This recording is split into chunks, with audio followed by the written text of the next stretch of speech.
Dear Papa Dudut, kumusta? Bago ang lahat ay gusto ko munang bumati ng isang magandang tanghali sa lahat ng mga kabarangay na tulad kong avid listener ng Barangay Love Stories.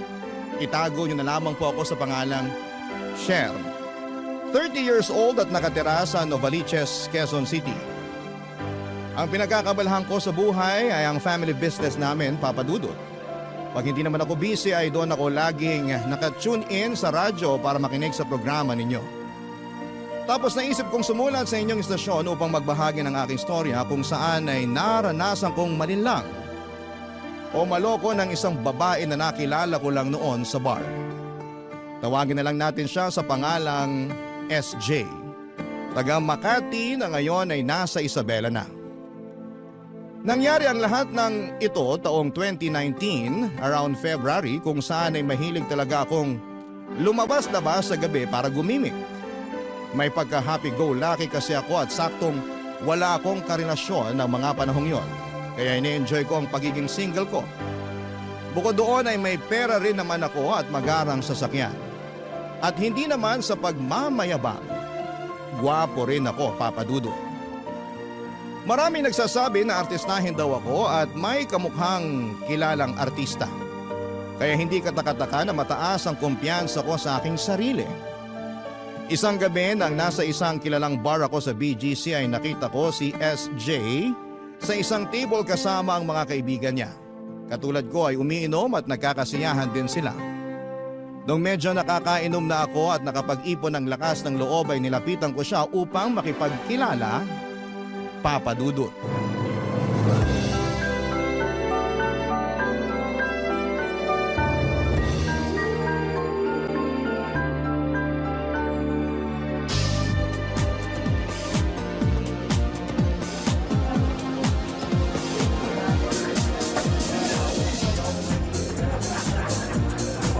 Hi! Hello. Kanina pa kasi kita tinitingnan habang kasama mga kaibigan mo, right? Yeah, kaso na kanya-kanya na silang sayawan dun sa dance floor. Yung iba umuwi na kasi nga may curfew. Okay lang. Kaya nga nagkalakas ako ng loob bigla na lapitan ka kasi mag-isa ka na lang. Ako nga pala si Sher. Uunaan na kita ha. Hindi ako masamang tao. Hindi ko naman naisip yon, lalo sa itsura mong yan. Itsurang ano? Artistahin? Alam mo talaga na gwapo ka, no? Hindi naman sa pagmamayabang pero marami rin kasing nagsasabi na pagkakamalan pa nga nila akong artista dahil may kamukha raw ako. Talaga? Sino? Halika, ibubulong ko sa'yo. Sige nga. Lapit ka. Ang ganda mo. Ewan ko sa'yo. Ano nga palang pangalan mo? SJ, halika, tabihan mo ako para makapagkwentuhan tayo. Sure ka? Oo, kaya halika na. Umupo ka na rito. Sige. Natanong ko lang naman kasi baka bumalik pa ang mga kaibigan mo. Tapos magulat sila na may kasama ka na. Eh ano naman kung bumalik sila at magulat? Eh hindi ko nga rin kilala yung mga kasayaw at kausap nila pero wala naman akong pakialam. Sa bagay, tama ka rin naman. Yeah, lagi talaga akong tama. Naks naman, yan yung mga gusto ko sa babae. Alin, yung masyadong bilib sa sarili? Kasama na rin yun. Para sa akin kasi, mahalaga na bilib ka sa sarili mo. Siyempre, unang-una mong dapat paniwalaan yung sarili mo talaga. Tingnan mo ako, malakas ang kumpiyansa ko sa sarili ko. Alam ko mga gusto at ayaw ko. Feeling ko magkakasundo tayo. Kasi mukhang pareho tayo ng vibes. Hulaan ko mayaman ka no? Hindi naman sa mayaman. Mayaman ka eh. Paano mo nasabi? Kasi lahat ng mayaman na kilala ko, ganyan-ganyan ang linyahan. Yung sasabihin nila na hindi naman, pero limpak-limpak pala yung mga salapi. Kaya hindi ako naniniwala na hindi ka mayaman. Okay, aamin na ako. May kaya ang family namin. May sarili rin kaming business. At saka may mag-aara akong kotse dun sa labas. Wow, buti ka pa. Ako kasi walang dalang kotse. Bakit naman? Nakisabit lang ako sa mga kaibigan ko. At saka hindi talaga ako nagdadala ng kotse pag ganitong gumigimik. Akala ko dahil sinusundo ka ng boyfriend mo. Pauso ka. Bakit naman? Para lang sa kaalaman mo, wala akong boyfriend, no? Single ako. Hindi halata sa'yo. Sa ganda mong yan? Thank you. Pero wala nga sabi. Okay. Naniniwala naman ako. Nung una lang di ako makapaniwala kasi nga, naisip ko agad na taken ka na. Siguro kanina mo pa ako gustong lapitan at kausapin, no? Medyo. Nahihiya lang talaga ako kaya uminom muna ako para mag-ipon ng lakas ng loob. Tapos sakto, umalis yung mga kasama mo. Kaya sabi ko sa sarili ko, chance ko na to. Wow! Ikaw pa talaga yung nahiya. Kasasabi mo lang na malakas ang kumpiyansa mo sa sarili. Oo, pagdating sa ibang bagay. Hindi naman ako nangangagat. Unless gusto mo magpakagat. Ikaw ha, Anong ako? masyado kang maloko. Natural sa akin to, no? O baka naman takot kang mahuli. Sino namang uhuli sa akin? Sino pa ba? Di girlfriend mo. Wala akong girlfriend. Single rin ako katulad mo. Talaga? Pero nagka-girlfriend ka na. Oo, kaka-break lang din namin kaya eto ako. Nagpapakalasing para makalimutan siya. Siguro mahal mo pa ang ex mo, no? Hindi na. Pagkatapos ng lahat ng ginawa niya sa akin, Siguro niloko ka niya. Tama? hindi siguro. Kasi tama ka talaga. Dapat nga talaga nakalimutan mo na siya. Mga ganyan tao, hindi dapat natin binibigyan ng space sa puso at isip natin. Nangihinayang lang ako dun sa mga taon na naging kami. Akala ko kasi siya na talaga yung babaeng pakakasalan ko. Maraming nasasaktan sa maling akala. Pero tama na muna yung usapan tungkol sa ex ko. Mabuti pa, uminom na tayo. Treat ko. Yan, gusto ko yan. Sakto, paubos na rin tong order ko. Kaya nga umorder pa tayo. Tapos magkwento ka naman tungkol sa sarili mo.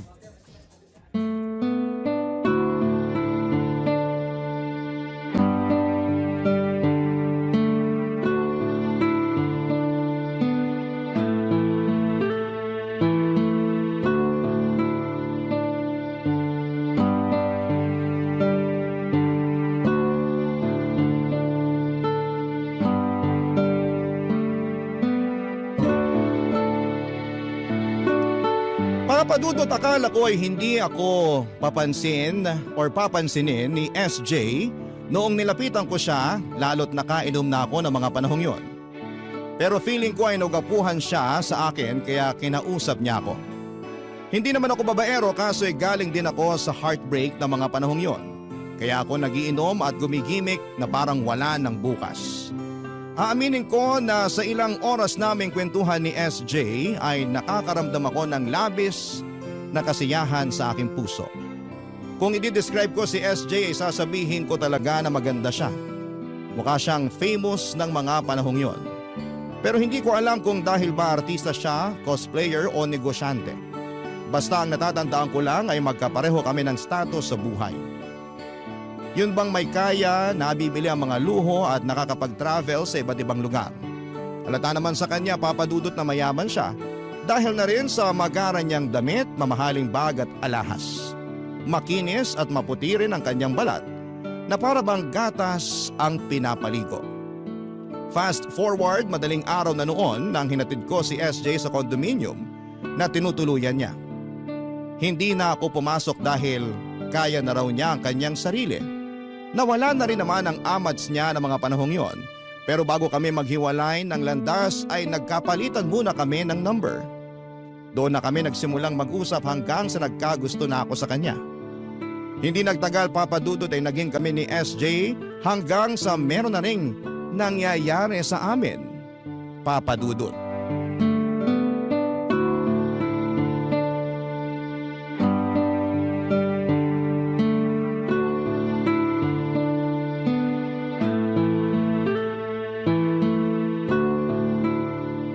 Kumusta? Napagod ba kita? Medyo. Nakakahingal ka masyado. Hindi ko kasi mapigilan na panggigilan ka. Lalo na yung... Ano ba, sure? Sorry.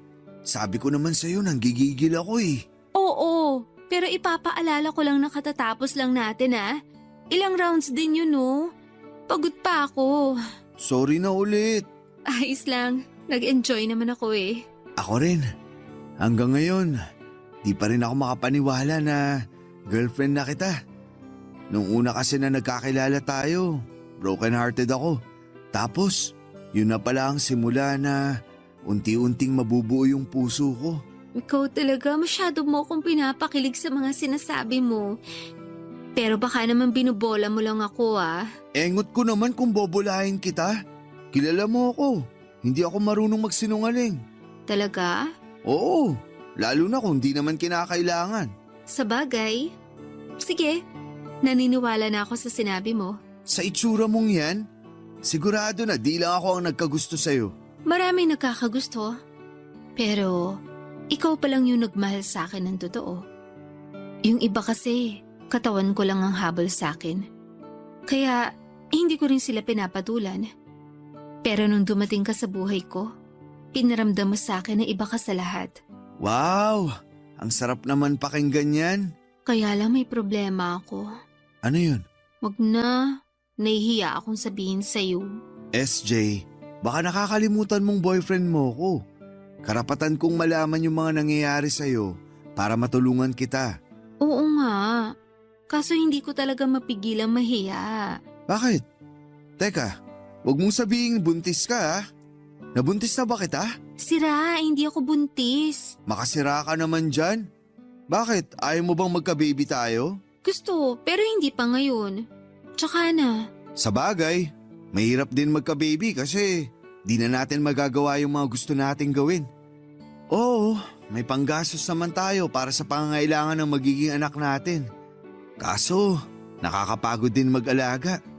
Hindi pa ako handang mapuyat at magpalit ng diaper. Ang layo naman agad ng narating mo. Sinasabi ko lang naman yung naisip ko. Pero tama ka, medyo lumayo na nga ako sa topic. Ano ba kasi yung problema mo? Sinabi ko sa nanay ko na may boyfriend na ako. At ikaw yon, sure. Talaga? Oh, tapos, anong sabi ni tita? Ayaw niya raw sa'yo. Ano? Bakit daw? Hindi ko alam.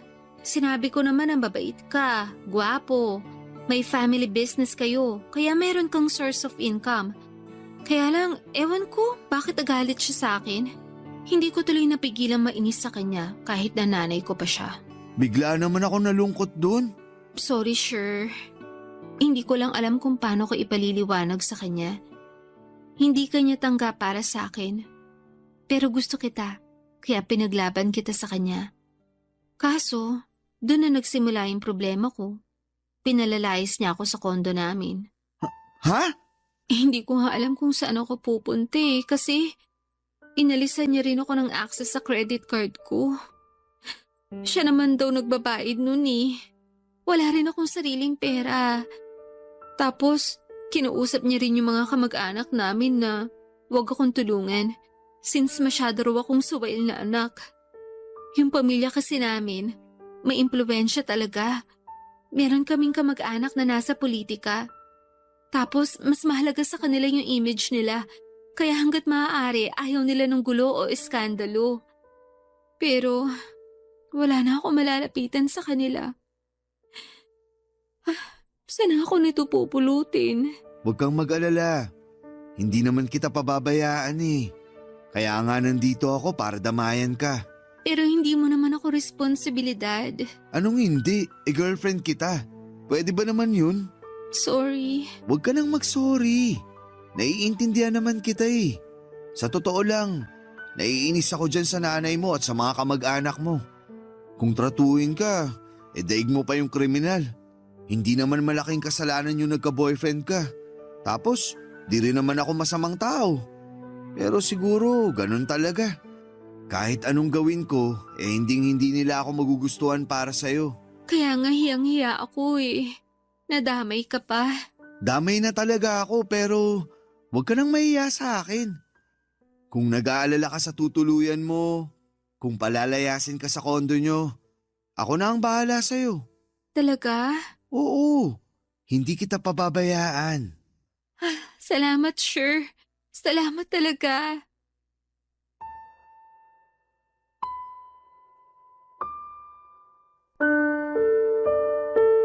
Papadudod, sobrang naapektuhan ako dahil hindi boto sa akin ang nanay niya.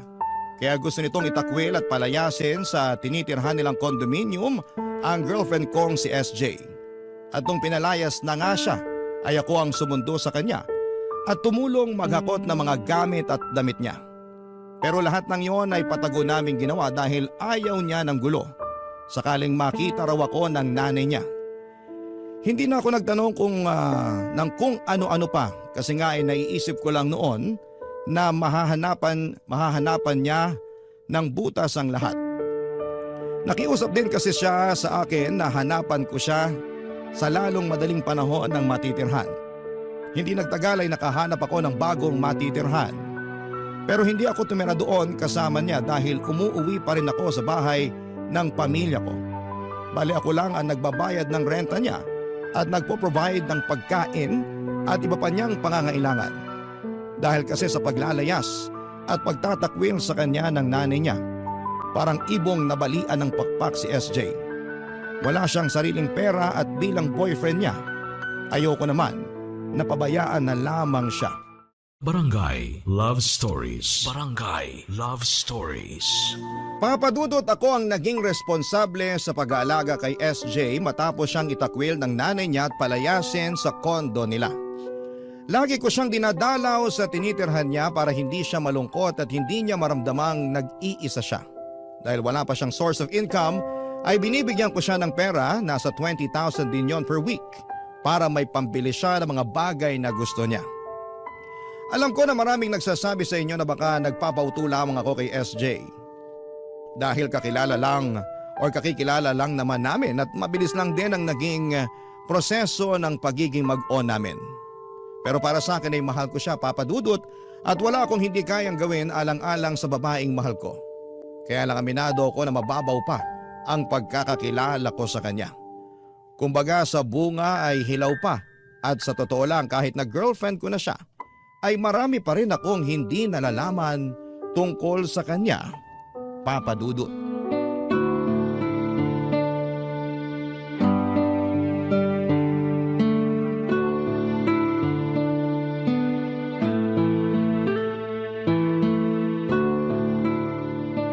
Ang sarap pala nitong avocado cake na na-order ko online. Alam mo, di ko to paborito nung umpisa eh. Nandidiri kasi talaga ako sa texture ng avocado. Saka parang wala namang lasa tapos kulay uhog pa. Maberde-berde. Ayoko nun. Anong Nakikinig ka ba sa sinasabi ko? Oo naman. Sabi mo maberde-berde. Yun naman talaga ang kulay ng avocado. Oo nga, pero ngayon, paborito ko na. Lalo na nung natikman ko tong cake na binili ko. Masarap, di ba? Hindi ko pa natitikman eh. Sino ba yung kachat mo, ha? Ano ka ba naman, sure? Bakit ka naninigaw dyan? Akala mo siguro. Hindi ko napapansin na kulang na lang. Dumikit yung mga mata mo dyan sa screen ng cellphone mo, no? Ano bang problema mo sa pagsa-cellphone ko? Malaki, kasi kinakausap kita. Nakikinig naman ako ah. Nakikinig daw, pero parang hindi naman. Masyado kang tutok dyan sa kachat mo. Oh, kita mo na? Ang daming chat. Sunod-sunod pa. Malamang, hindi lang naman isa kausap ko. Marami sila. Aba, talaga naman. Pinamukha mo pa sa akin na marami kang kausap, ha? Oo, para alam mong wala akong tinatago sa'yo. Tsaka para lang sa kaalaman mo, mga kaibigan ko naman tong kausap ko. Kailan ka pa nagkaroon ng mga kaibigan? Anong palagay mo sa akin walang kaibigan? Bago nga tayo magkakilala, marami na akong kaibigan, no? Sino sa mga kaibigan mo yung kausap mo? Bakit mo tinatanong? Gusto ko lang malaman.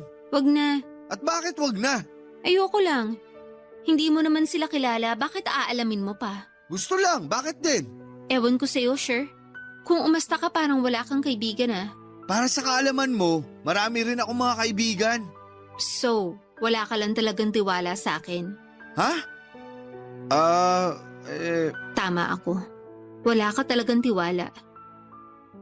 Grabe, nakakasama ka ng loob. Hindi naman sa walang tiwala. Di yun ganun. Paano di magiging ganun? Sinabi ko na nga ng mga kaibigan ko tong kachat ko eh. Pero gusto mo pa rin makita.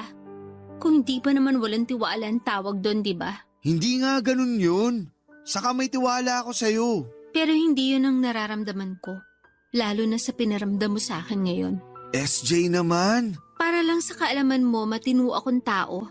At saka mahal kita. Bakit naman kita ipagpapalit sa iba, di ba? Sorry na. Hindi ko naman sinasadya. Hindi raw sinasadya. E di inamin mo nga na wala kang tiwala sa akin. Meron, pero syempre gusto ko lang din makilala yung mga kaibigan mo. Mahalaga sa akin yun dahil girlfriend kita. Hindi mo naman sila kailangan makilala eh. Hindi porke tayo dapat pareho tayo ng kaibigan. Nakakasakal kaya yun? Sa bagay, tama ka rin naman. Kaya nga hayaan mo na akong kausapin yung mga kaibigan ko. Pero pwede bang mag-request? Ano yun? Mamaya mo na sila kausapin. Ako muna pansinin mo. Ay naku, kulang ka lang pala sa lambing eh. Medyo. Di mo pa kasi tinitikman yung cake na dala ko. Kanina ka pa busy sa cellphone mo. Kaya nagtampo na ako. Titikman ko naman yan eh. Huwag ka na magtampo. Nagtatampo pa rin ako. Hindi mo pa binababa yung cellphone mo eh. Oh, sige na, ibababa na. Oh, masaya ka na? Mas magiging masaya ako kung kakandong ka sa akin habang sinusubuan kita ng cake. Ang dami mo namang gusto. Ikaw lang kaya ang gusto ko. Bolero. Kakandong ka ba o hindi? Bakit kasi kailangan pang nakakandong? At saka kaya ka namang kumain na mag-isa eh. Hindi mo na ako kailangang subuan. Alam ko naman yun. Pero naglalambing nga yung tao, di ba? Ibang klase ka rin maglambing ah. Ginagawa mo kong baldado.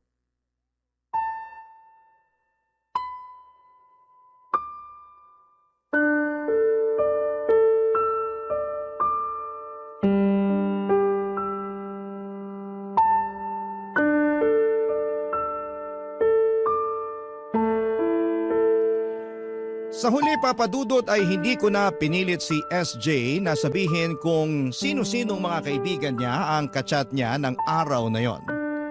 Nakikita ko na kasi na nagbago na ang mood niya at umiiba na ang itsura niya ng kanyang mukha. Nagtataray na rin siya kaya alam ko na ang kasunod noon. Sa pagkakatanda ko ay hindi pa kami nagkaroon ng matinding away ni SJ at ayoko namang humantong yon. Sa ganon, masaya akong pumunta sa tinitirhan niya at meron pa akong dala na masarap na pasalubong na pinagsaluhan na lang namin. Sa abot ng makakaya ko ay inuuna ko ang girlfriend ko, Papa Dudut. Hindi na ako nagtanong pa ng mga ginagawa niya sa kanyang cellphone. Nagbulag-bulagan at nagbingi-bingihan na lamang ako kahit na may mga pagkakataon na nagtataka talaga ako. Kung totoong may kaibigan siya na kausap niya sa text, chat or tawag. Palibasa hindi lang naman yon ang una't huling pagkakataon na naaktuhan ko siyang halos dumikit na ang mga mata sa cellphone. Kaya para hindi ko na yon maisip pa ay nagtiwala na lamang ako sa girlfriend ko. Hindi nagtagal ay nalaman sa bahay namin na meron akong babaeng ibinabahay at sinusuportahan. Noong sinabi ko na girlfriend ko naman si SJ, pinagtalunan pa rin namin yon ng mga kapatid ko. Lalo na't masyado raw mabilis ang pagkakakilala namin. Doon ako muling naintriga sa totoong katauhan ng girlfriend ko.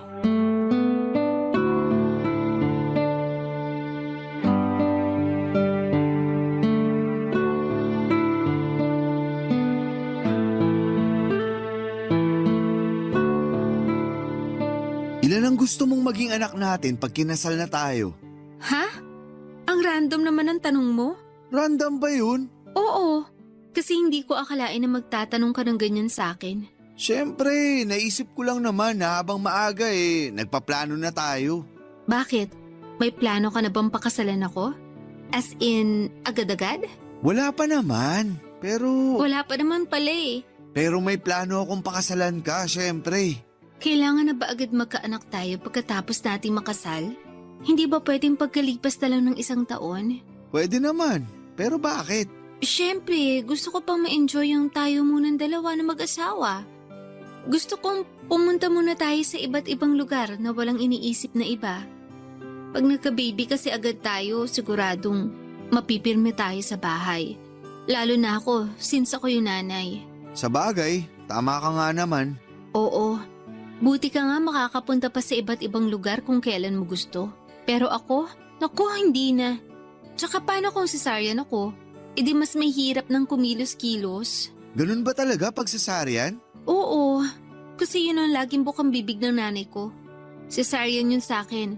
At pag kinukwento niya kung gaano siya nahirapan nun sa panganganak sa akin, nararamdaman ko na parang ang laki ng kasalanan ko sa kanya. Naisip ko pa nga na sana hindi na lang niya ako pinanganak para hindi niya naranasan yun. Ganyan ba talagang klase ng tao ang nanay mo? Bakit mo naman natanong? Wala lang. Curious lang since nagawa ka nga niyang palayasin at itakwil. Oo, ganun siya. Perfectionist din at saka istrikta. Basta, hindi siya katulad ng ibang nanay ng mga kaibigan ko na mabait at supportive sa mga anak nila. Yung nanay ko parang napilitan lang na maging nanay eh. Nagkaanak lang para matawag na nanay. Pero hindi naman nagpapakananay. Nakakalungkot naman. Tanggap ko na. Kung ayaw niya sa akin, edi mas ayaw ko rin sa kanya.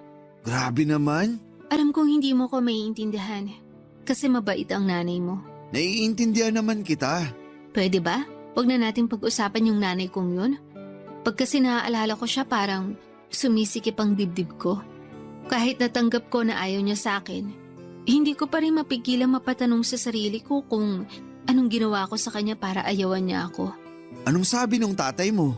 Hindi ba siya kumontra nung pinaalis at itinakwil ka ng nanay mo?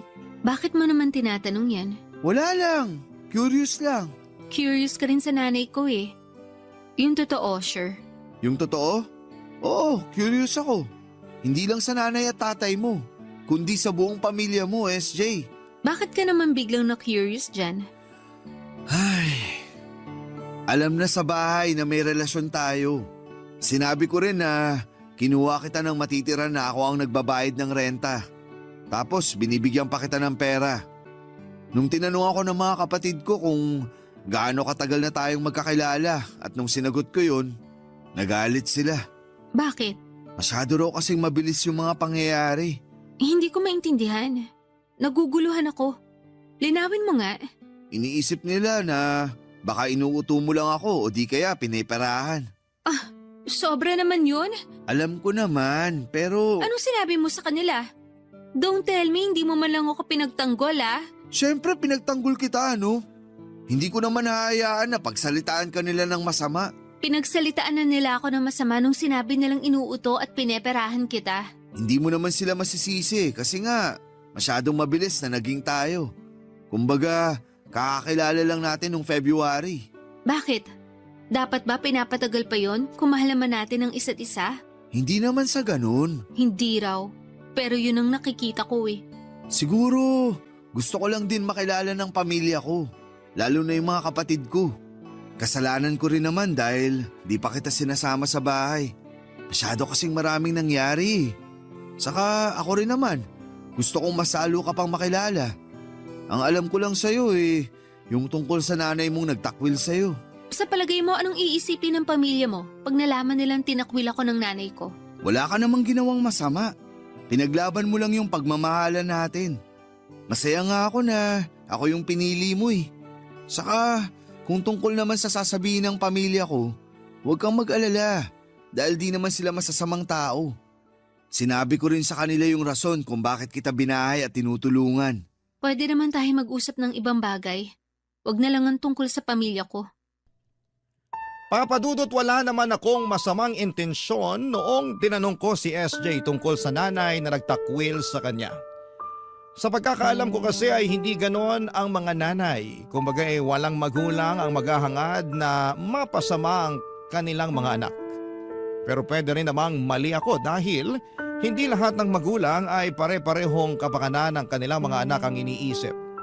Meron ding mga magulang na makasarili katulad na lamang ng nanay ng girlfriend ko. Kaya siguro ganoon na lamang ang tampo niya rito. Simula ng pagtalunan namin ang bagay na yon ay hindi ko na ulit tinanong kay SJ ang tungkol sa pamilya at nanay niya. Tapos ay nagpatuloy lang ang relasyon namin. Kumbaga sa tubig na malayang umaagos ay naging go with the flow na lamang ako. Pero dahil nga alam ni SJ na nagdududa ang pamilya ko sa kanya lalo na sa mga kapatid ko. Kaya napansin ko na parang inilalayo niya ang loob ko sa kanila. May mga sinasabi siya na tungkol sa hindi tamang gawain ang pakikialam sa buhay ng may buhay kahit nakadugo mo pa ito. At ewan ko ba sa akin dahil sa huli ay sinang-ayunan ko lahat ng yon dahil Dahilan para lalo ko silang piliin kesa sa pamilya ko. Papa Dudut. Barangay Love Stories. Barangay Love Stories. Papa Dudut, dahil wala akong masyadong alam tungkol sa family background ni SJ, ay may mga pagkakataon na hinuhuli ko siya para mapakwento. Halimbawa, pag nagiinuman kaming dalawa sa tinitirhan niya ay nagbubukas ako ng topic para mapag-usapan namin ang kanyang pamilya. Pero parang madali lang sa kanya na ilihis sa ibang bagay ang usapan. Kaya naman sumuko na lamang ako. Ilang beses din nangyari yung mga inuman namin dahil para lang sa kaalaman ng mga nakikinig ay mahilig po talaga ako sa alak. Umiinom nga akong mag-isa sa mga bar sa Tomas Morato dati. Fast forward. Napagdesisyonan namin ni SJ na tumira na sa bahay namin. Naisip ko rin kasi na bago niya pa kami mapagwatak-watak ng pamilya ko, ako na mismo ang maglalapit sa kanila sa isa't isa. Sa ganong paraan ay makakatipid din ako dahil hindi ko na kailangang magbayad ng renta buwan-buwan sa tinitirhan ni SJ. At totoo nga ang kasabihan na mas makikilala mo ang ugali ng isang tao kapag nakasama mo na siya sa iisang bubong. Sa pagpapatuloy ng pagsasama namin ni SJ, nadiskubre ko ang pagiging maldita ng ugali niya, Papa Dudut. Masamang sabihin pero parang inalipin niya ako sa sarili naming pamamahay. Ako naman si Tanga ay masyadong naging sunod-sunuran sa kanya. Siguro ay paniwalang-paniwala talaga ako na mahal ko siya kahit na sakal na ako sa aming pagsasama. Tumira si SJ sa bahay simula noong pandemic at nagtagal yon ng halos 1 taon at kalahati. Habang nasa bahay namin siya ay nabuntis ko ang girlfriend ko, Papa Dudut.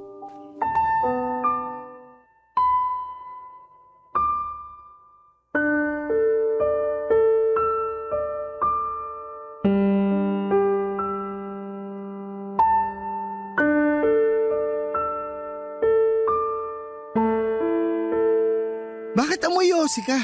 Ha? Hindi ah. Anong hindi? Amoy na amoy ko. Baka naman sarili mong naaamoy mo ah. Tapos binibintang mo lang sa akin.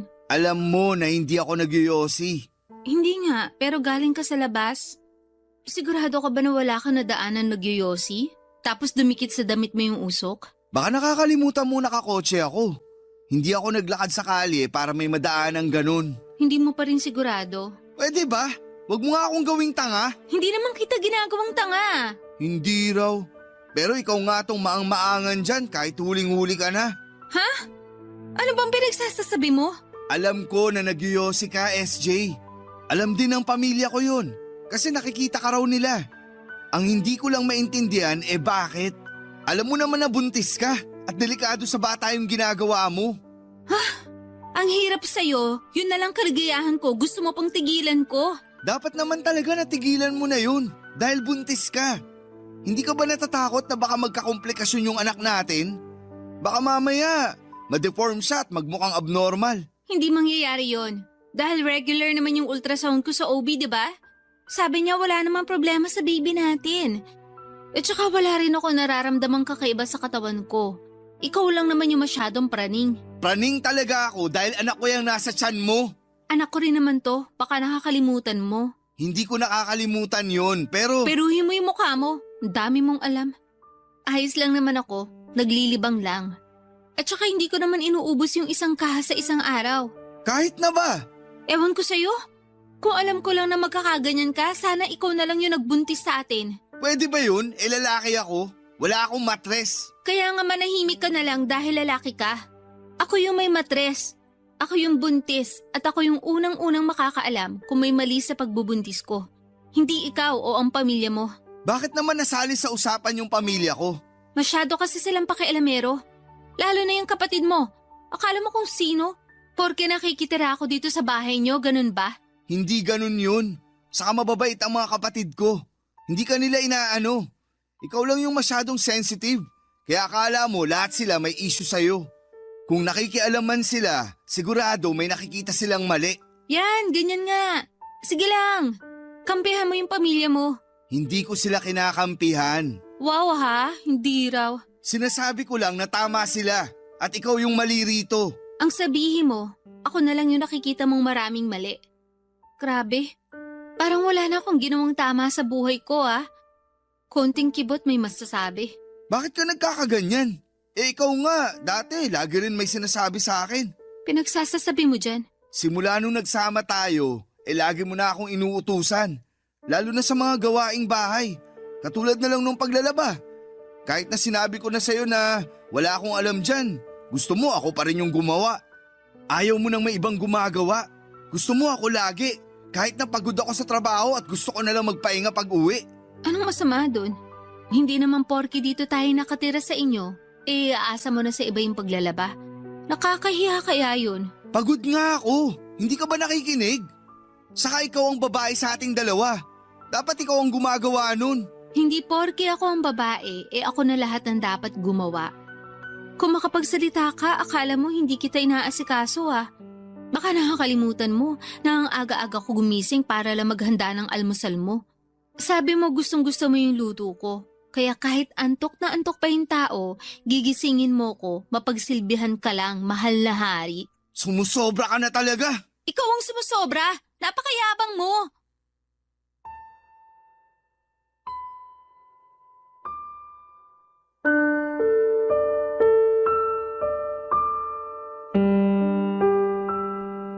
Papadudot, hindi yon ang unang beses na napansin kong hindi iniingatan ni SJ ang pagbubuntis niya. Alam din yon ng pamilya ko, lalo na sila nga ang nagsasabi sa akin pag nakikita nilang nagyoyosi at umiinom ng alak ang kinakasama ko. Hindi ko maintindihan kung bakit niya ginagawa yon samantalang merong buhay na dapat siyang ingatan at alagaan sa kanyang sinapupunan. Mabilis na nagdaan ang mga buwan, 8 months na noon ang tiyan ni SJ nang mag-labor siya. Oo, masyado pong maaga. Pero hindi rin naman namin alam ang dahilan. Tandang-tanda ko pa na sinugod ko kagad siya noon sa ospital. Kabado pa ako para sa kaligtasan nila ng magiging anak namin. Nung may hatid ko na siya sa delivery room, naghintay ako sa pasilyo ng ospital. Inip na inip ako ng mga panahong yon. Hindi rin ako mapakali.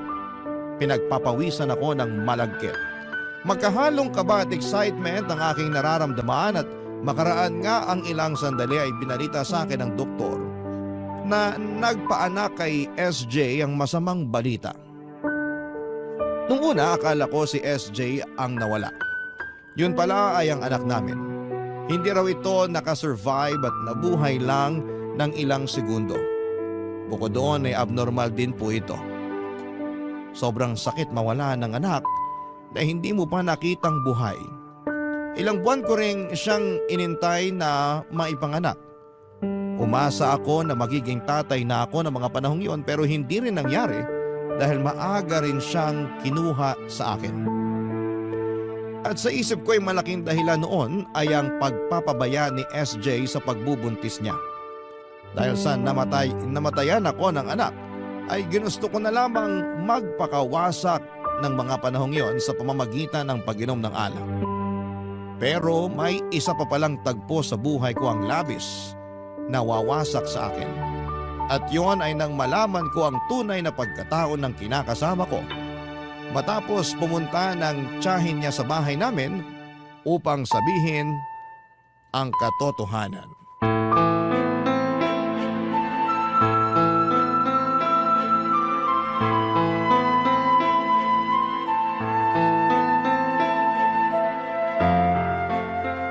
Buwisit na buhay naman to! Huminahon ka nga muna. Mauubos mo na yung pinggan nyo Wala akong pakialam. Mura lang naman yung mga pinggan Saka kesa naman mukha mo yung basagin ko. Sobra ka naman. Ako pa talagang sobra? Ikaw nga yung sumusobra na. Kapal na mukha mo, SJ. Nuknukan ka ng sinungaling. Matanong nga lang kita, minahal mo ba talaga ako? Oo naman, minahal kita. Nagsama nga tayo at nagka-baby, di ba? Nagka-baby nga, pero di naman nabuhay dahil sa kapabayaan mo. Kawawa naman yung anak ko. Wala naman akong kasalanan nun. Hindi lang talaga siya para sa atin. Anong hindi para sa atin? Ang sabihin mo, ayaw mo sa kanya, kaya pinatay mo siya. Hinihinay ka sa mga sinasabi mo Bakit ako maghihinay-hinay? Kasi nasasaktan din ako. Wow! Marunong ka palang masaktan? Oo naman. Palagay mo sa akin hindi tao? Oo, hindi ka tao dahil wala kang puso. Ano pang ginagawa mo rito sa pamamahay ko? Bakit hindi ka pa sumama sa tiyahin mo kanina? Bakit naman ako sasama sa kanya dito ako nakatira? Hindi ka na rito nakatira simula nang malaman ko yung totoo. Alin bang totoo yung pinagsasasabi mo dyan? Ayan ka na naman eh. Pinagmumukha mo na naman akong tanga. Kung yung mga sinabi ng tiyahin ko yung sinasabi mong totoo, ako na mismo nagsasabi sa'yo na nuknukan yun ng sinungaling. Tinakwil nga yun ng mga kamag-anak namin dahil daig pa niya yung mga writer sa galing magtahi ng kwento. Ikaw ang magaling magtahi ng kwento kasi napaniwala mo ako.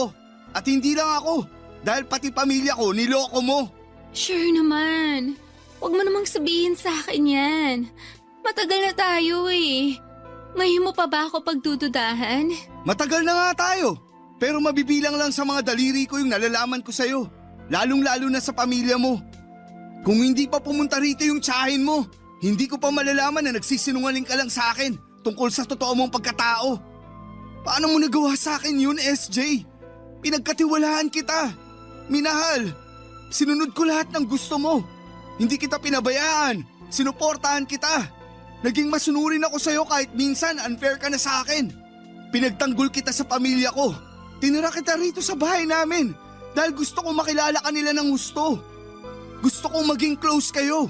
Kasi di naman sila masasamang tao para paglayuin mo kami sa isa't isa. Pero anong ginawa mo? Niloko mo ko. Minahal din naman kita. At hanggang ngayon, mahal na mahal pa rin kita. Hindi kita niloko. Hindi mo na ako mauuto kahit na ano pang sabihin mo. Alam ko sa puso ko na niloloko mo ko simula noon hanggang ngayon. Masyado lang akong tanga sa pagmamahal ko sa'yo. Kaya hinayaan kong pumasok ka sa buhay ko ng ganun kabilis. Ni hindi na nga kita kinilala ng gusto dahil akala ko mapagkakatiwalaan kita. Pero matapos sabihin sa akin ng tiyahin mo kung sino ka talaga, dun ko na-realize ang lahat-lahat ng mga bagay na ginawa mo nun na pinalagpas ko lang. Napakasama mo, SJ. Nuknukan ka ng sinungaling. Sorry. Pasensya na kung may hindi ako nasabi sa'yo. Pero natakot lang naman ako na hindi mo ako tanggapin eh. Natakot ako na baka iwan mo ako pag nalaman mo yung totoo. Kaya pinangatawanan ko na lang yung ginawa kong kwento. Anong gusto mong gawin ko? Magpasalamat kasi nauto mo ako? Hindi naman sa ganun. Ganun na rin yun. Share naman eh. Makinig ka muna sa akin. Ano pa bang sasabihin mo? Marami. Ayoko nang makinig sa'yo. Dahil alam ko, wala namang matinong lalabas dyan sa bibig mo, kundi puro kasinungalingan. Hindi na ako magsisinungaling sa'yo, promise. Sa'yo na lang yung promise mo. Hindi na ako maniniwala sa'yo. Mabuti pa, mag-impake ka na ng mga damit at gamit mo. Ha? Bakit? Anong bakit? Malamang palalayasin na kita. Pero saan ako pupunta pag ginawa mo yun? Ewan ko, problema ko pa rin ba yun? Please, wag mo namang gawin sa akin to. Wag mo akong palayasin. Wala na ako mapupuntahan. Wala akong pakialam. Ayoko nang makialam. Bahala ka na sa buhay mo. Saka marami ka namang pupuntahan. Balikan mo yung ex mo dun sa kondo niya. Sa kanya ka na lang magmakaawa dahil baka maawa pa siya sa'yo. Ayoko nga. Alam mo namang matagal na kaming hiwalay, di ba? Matagal daw na hiwalay. Pero nakikipag-usap ka pa nga sa kanya. At meron pa rin nangyayari sa inyo. Ha? Wag mo na akong gawing tanga. Lalo lang ako napipikon sa pagmumukha mo eh.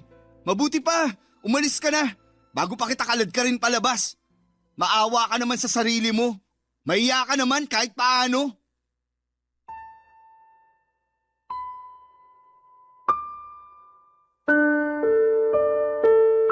Papadudot kahit na anong hagulhol ni SJ ay hindi na ako naawa pa sa kanya. Mas nanaig sa akin ang matinding galit ng mga panahong yon. Kinamumuhian ko ang dati kong girlfriend at kinakasama ng sagad sa buto. At nagsimula lahat ng yon matapos kong malaman ang totoo niyang katauhan. Ayon sa kanyang tiyahin na pumunta sa bahay noon ay hindi na raw makayanan ng konsensya niya ang ginagawang panluloko sa akin ng kanyang pamangkin. Sa tiyahin ni SJ ko nalaman na hindi naman pala nanay niya ang nagpalaya sa kanya sa condo unit na tinitirhan niya noon kundi ang fiancé niya. Oo, may fiancé na siya noon. Pero matapos nitong malaman ang relasyon namin ay agad itong nakipaghiwalay sa kanya. Pinalabas lang ni SJ na nanay niya ang gumawa noon para maawa ako. At naawa naman ako lalo na kami ng mga panahong yon. Nalaman ko rin na hindi siya ang totoong mayaman. Wala siyang kamag-anak sa politika at wala rin silang family business tulad namin dahil mahirap lamang sila. Galing pala siya sa probinsya at nakatira lang sa squatter. Lumayas lang siya sa Manila para magtrabaho pero ibang trabaho pala ang ibig sabihin ng tiyahin niya. At nang malaman ko yon ay halos gumuho ang mundo ko. Isa palang walker o tumatanggap ng booking ang dati kong girlfriend at kinakasama mula sa mga mayayamang kliyente. Binibenta niya ang kanyang katawan. Kaya siguro nakapag-ipon siya ng pera pambili ng mga mamahaling gamit na meron siya, Papa Dudut. Doon ko naisip na kaya siguro siya maraming kinakausap sa call at chat noon. Malamang ay may mga kliyente siyang kinakausap. Ibig sabihin ay tumatanggap pa rin siya ng mga booking kahit kami na ng mga panahong yon. Hindi ko may paliwanag yung sama ng loob at matinding galit na nararamdaman ko para kay SJ. Nagtangka pa nga akong magpakamatay noon. Pero buti na lamang at buhay pa rin ako hanggang sa ngayon. Sobrang lala talaga ng panlolokong ginawa niya sa akin at aminado po ako na hindi ko alam kung paano pa babangon. Pero mabuti na lang at naawa pa rin sa akin ng langit dahil nagsilbi na lamang na mapait na araw sa buhay ko ang mga karanasang yun. Sa kasalukuyan ay may girlfriend na ako na mas matanda sa akin. Mas mabait siya kesa kay SJ at open kami sa isa't isa. Nakwento ko na rin sa kanyang tungkol sa ginawa sa akin ng dati kong girlfriend at kinakasama. Masasabi ko na meron akong peace of mind sa aming relasyon sa ngayon. Maraming salamat po, Papa Dudut, sakaling mapili po ninyong i-area ang storya ng buhay ko. Alam ko na masakit ang mga pinagdaanan ko pero meron naman akong natutuhan dito. Isa na nga doon na kilalanin muna natin ang gusto ang isang tao bago natin sila papasukin sa buhay natin. God bless sa Barangay Love Stories. At palagi kayong number 1 sa puso ko. More power sa inyong istasyon. Ang inyong forever kapuso at kabarangay, Cher. Dear Papa Dudut, magandang araw po sa inyo, Papa Dudut, at sa ating mga kabarangay. Ako po si Aubrey, 40 years old na ako ngayon. Pero habang sinusulat ko ito ay para bang kahapon lang ang mga nangyari. Kahit matagal na pala. Gusto ko pong ibahagi sa inyo ang kwento ko noong 2009. Nung nagsimula talagang sumabog ang social media at internet. Habang nakikita ko kung gaano na ka-advance ang teknolohiya ngayon, naalala ko pa noong mga panahong kailangan pa naming pumunta sa internet shop para namang makapag-online. At sobrang saya ko na merong wifi at front camera ang cellphone ko. Ngayon ay parang imposible na yata ang walang touch screen sa cellphone, hindi ba? Sobrang bilis ng pagbabago po ng panahon. Lumaki ako sa isang pamilyang may kaya, Papa Dudut. Lahat ng gusto ko ay ibinibigay sa akin ng mga magulang ko at dahil ako lang ang anak. Parang ako lang yung may special treatment. Salamat na rin sa negosyo nila. Pero tulad ng kasabihan, ang buhay ay parang gulong. Hindi laging nasa itaas. Naghiwalay po ang mga magulang ko at sobrang sakit noon para sa akin. Mas lalo pang naging mahirap noong pagkatapos ng 3 buwan ay napilitan kaming isara ang family business naming restaurant dahil si Mama ay na-depress. Nung iniwan siya ni Daddy para sumama sa ibang babae. Dahil dito ay naapektuhan po ang buong buhay namin. Sa mga panahong yon ay hindi ko pa naiisip kung gaano kabigat ang pinagdadaanan ni Mama. Hindi lang sa pera kundi pati na rin sa emosyon. Ang tanging naiisip ko na lamang noon ay galit. Galit sa paghihiwalay ng mga magulang ko pero mas galit ako kay Daddy na nawala na lang na parang bula, Papa Dudut. Pero si Mama hindi siya sumuko. itinaguyod niya akong mag-isa. Nagrenta kami ng maliit na bahay kasi naibenta na lahat ng ari-arian namin, Papa Dudut.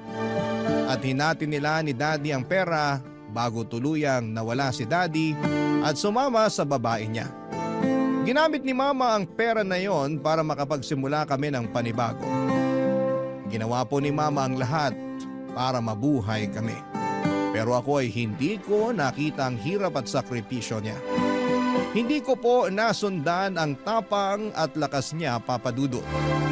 Nung naghiwalay ang mga magulang ko ay para akong nawalan ng direksyon. Parang ang pakiramdam ko ay sinusundan ako ng madilim na ulap at wala na akong patutunguhan. Nag-drop out ako sa university at second year college lang ang natapos ko. Ang naging escape ko na lamang po ay ang pumunta sa internet cafe o di kaya ay makipag-inuman kasama ang best friend ko na si Terry. Pareho kaming drop out at pareho din kami ng university na pinanggalingan. Papa Dudut, nakita ni Mama kung paano ko unti-unting sinayang ang buhay ko.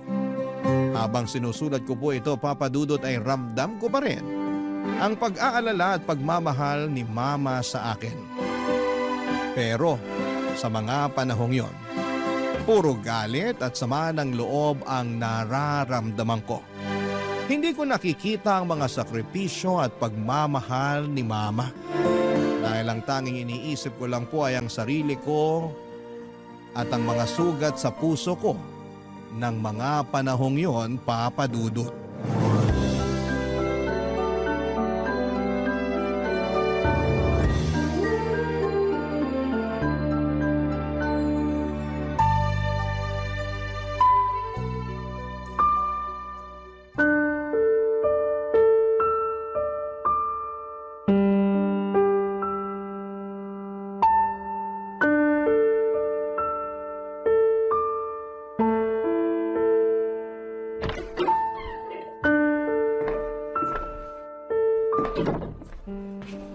Saan ka na naman galing? Ba't ganyan ka lang? Oras na ng gabi, Aubrey! Papatayin mo ba ako sa nervyos, babae ka? Kanina pa ako tawag ng tawag at text ng text sa'yo pero hindi mo sinasagot yung cellphone mo. Ma, pwede ba? Tigilan mo muna ang pananermon mo sa akin. Bukas mo na lang ituloy yan, Ma. Masakit na kasi ang ulo ko eh. Gusto ko na muna magpahinga. Nagpapakapagod ako maghanap ng trabaho buong araw habang ikaw, lakwatsa ka ng lakwatsa. Hanggang kailan mo ba sisirain ang buhay mo, ha, Aubrey? Pinagbigyan na kita mag-drop out dahil naiintindihan ko na nahihirapan ka sa pagkawala ng papa mo. At naninibago ka sa bagong buhay natin. Pero sana naman, huwag mong abusuhin. Mag-isip ka. Baka dumating ang araw na pagsisihan mo habang buhay ang mga pinaggagawa mo ngayon. Nakakarindi na ho. Ma, ito lang ang sasabihin ko sa inyo ha. Sinanay niyo ako sa marangyang buhay. Hindi ko nakasalanan kung nagkakanda leche-leche at nagkakanda hirap-hirap tayo ngayon. At saka isa pa, hindi ko hiningi na ipanganak niyo ako, okay? Kaya sana, panindigan niyo naman ang mga desisyon niyo sa buhay. Bastos ka! Ang kapal na mukha mo para pagsalitaan ako ng ganyan? Oo, may karapatang ka masaktan kasi hindi mo kasalanan na nangyari sa amin ng papa mo. At hindi mo deserve na pagdaanan ng pakiramdam ng isang broken family. Pero Aubrey, hindi yun sapat na rason para bastusin mo ako ng ganyan. Sana makita mo kung gaano ako nagpapakahirap para sa'yo. Hindi pang habang buhay yung pera na nakuha ko sa benta ng mga lupa, lalo na ngayon at naghahanap pa lang ako ng trabaho. Tama na! Punong-puno na ako! Simula ngayon, kukunin ko na lahat ng ATM cards mo. At sa susunod na semester, mag-enroll ka na! Naintindihan mo? Panahon na para ayusin mo yung buhay mo! Wala kayong pake! Sobrang unfair niyo naman, Ma! Para saan pa at binigyan niyo ako ni Papa ng ATM cards kung babawiin mo rin lang naman pala? Isa yan sa mga pinakamalaking pagsisisihan ko habang buhay. Kung may babalik ko lang ang panahon, sana hindi ko na lang pinayagan na lumaki ka sa ganong klase ng buhay. Yung lahat ng luho mo nakukuha mo ng ganun-ganun lang. Kung nandito lang sana si Papa, hindi niya hayaang mangyari to. Tigilan mo nang kakabanggit sa papa mo kasi wala na siya rito para konsintihin ka pa. Ako na mismong puputol dyan sa sungay mo. Hindi niyo ako naiintindihan, Ma. Yung paglabas-labas ko, yung pagpunta ko sa mga bar, at yung pagpunta ko ng internet cafe, yun yung mga bagay na nagpapalimot sa akin kahit sandali sa mga nangyari sa pamilya natin. Bakit niyo ahadlangan ang mga bagay na yon, ha? Yung mga bagay na nagpapasaya kasi at nagpapawala ng lungkot ko. Naririnig mo bang sarili mo? Anong klaseng pangangatwiran niya no, Aubrey? Hindi sapat na rason yung pag-iwan sa atin ng papa mo para sirain mong buhay mo. Buo na ang desisyon ko. Mag-e-enroll ka next semester at tatapusin mong pag-aaral mo. At ngayon na may ilang buwan ka pa bago ang enrollment, tutulong ka sa mga gawaing bahay habang pinag-iisipan mo ng mabuti ang kursong gusto mo talagang kunin. Para matapos itong usapan na to, fine! Pero paano yung ATM cards ko, Ma? Ibabalik mo pa ba? Kailangan natin magtipid, Aubrey. Bibigyan na lang kita ng allowance sa pasukan. Pero ilang buwan pa yon, Ma. Paano ako makakalabas niyan kung wala akong pera? Pwes, pumirmi ka dito sa bahay at magbasa ka ng libro. Hindi nakakatulong yung paglabas-labas mo sa mga gastusin natin. At isa pa, akala mo ba na hindi ko napapansin na natututunan mo na akong sagot-sagutin? Simula nung napapadalas na yung paglabas-labas mo? Kung sino man yung mga kaibigang mong yan, sinasabi ko sa'yo, putulin mo ng ugnayan mo dyan. Mapapasama ka lang. Ang dami niyong gusto mangyari. Eh di sige, mag-e-enroll ako next semester kung yun ang ikakasaya niyo. Mabuti naman kung ganon. Sige na, pumasok ka na sa kwarto mo. Noong mga panahong yun, Papa Dudut, ay wala talaga sa isipan ko ang mag-enroll sa susunod na semester. Sinabi ko lang yun para matapos na ang usapan namin ni Mama. Ilang linggo ang nakalipas, nakahanap si Mama ng trabaho bilang hotel manager. Gabing-gabi na siyang umuuwi kaya madalas akong mag-isa sa bahay. Para bang walang ibang kasama kundi ang mga tahimik na pader. Parang bigla na lamang naging mas tahimik at malungkot ang buong mundo ko. Wala na akong natatanggap na pera mula kay Mama kaya hindi ko na kayang makipagsabayan sa mga inuman. Kadalasan si Terry na lamang ang kasama ko at doon kami madalas magkita sa isang maliit na internet cafe. Siya na ang nagbabayad kasi mura lang naman ang oras doon. Siya rin yung madalas na maglilibre at mag-aaya sa aking uminom. Si Terry na rin ang naging kasama ko sa mga araw ng pagtakas. Yung mga araw na gusto ko lang magpaka-busy at magpanggap na okay lang. Para hindi ko naisipin ang paghihiwalay ni na Mama at Daddy. At yung mabilis na pagbabago sa buhay na hindi ko kayang tanggapin. Tandang-tanda ko pa, Papa Dudut, kung gaano kasaya ang social media ng mga panahong yon. May music pa na tumutugtog kapag tinitignan mo ang profile ng online friend mo at pwede mong palitan ang background ng profile mo. Para ako nakalutang sa isang maliit na mundo ng kaligayahan at distraction na hindi ko kayang bitawan. Kaya yun na yung naging libangan ko, ang mag-social media. Kung may babalik ko lang ang panahon ay sana doon na lamang natapos sa mga simpleng pagbabrowse ko sa internet. Hindi ko malilimutan, Papa Dudut, kung ano ang nangyari noong weekend na yon. Day off ni Mama at sarado ang internet cafe kaya sobrang bored ako noon. Niyaya ko si Terry sa bahay para magtsikahan. Sinabi ko kay Mama na pupunta lang si Terry para pag-usapan kung anong kurso ang kukunin namin next semester. Hindi niya alam na si Terry pala ang kasama ko sa lahat ng mga gala ko tuwing tumatakas ako. Hindi ko rin inaasahan, Papa Dudut, na may mangyayaring isang bagay sa araw na yon na magpapabago ng lahat sa buhay ko.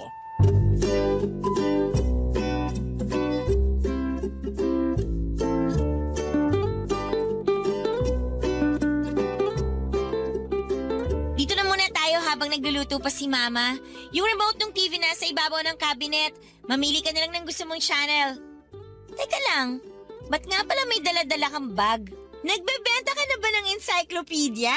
Luka-luka, may dala ako na sigurado akong ikakatuwa mo. Surprise! May dala akong laptop! Shucks, buksan mo na yan, dali! Tapos palagi na ko, ha? Magpapalit ako ng background dun sa account ko. Nakakaumay din kasi yung pink na background sa account ko. Gusto ko violet naman. Papalitan ko na rin ng music yung account ko. Girl, di ka pa ba nagsasawa kaka-social media mo? May mas maganda akong suggestion. Ano naman yung mas magandang sinasabi mo? Try mo kaya mag-register sa dating website. Tutal, maganda ka naman at magaling ka pa mag-English. Sigurado akong hindi ka mahirapan makipag-chat sa mga foreigner. Sira, wala akong balak magpakasal sa foreigner, no? At isa pa, ayoko manirahan sa ibang bansa. Bakit ko naman pahihirapan ang sarili ko doon kung pwede naman mag-enjoy dito sa Pilipinas? Ikaw na lang, idadamay mo pa ako sa kalokohan mo eh. Kung kasing ganda lang kita at kung magaling lang sana ako mag-English, matagal na akong gumawa ng account, girl. Pero anyway, andito na to. Sayang naman yung beauty mo. Pakinabangan na natin. Wala namang mawawala kung susubukan mo lang, di ba? Sige na. Bahala ka nga. Yan, ganyan. Tapos na. Ayan na ang account mo. Pero wait, kailangan natin lagyan ng magandang profile picture to. Sandali lang. Ano na naman ba yan, Terry? Ba't ka may daladalang digicam? Girl, lagi ako may dalang digicam, no? Ang pangit kaya ng camera quality ng cellphone ko. 2 megapixels lang. Wala pang flash. Kaloka. Di bale, on na yung digicam. Post ka na, dali.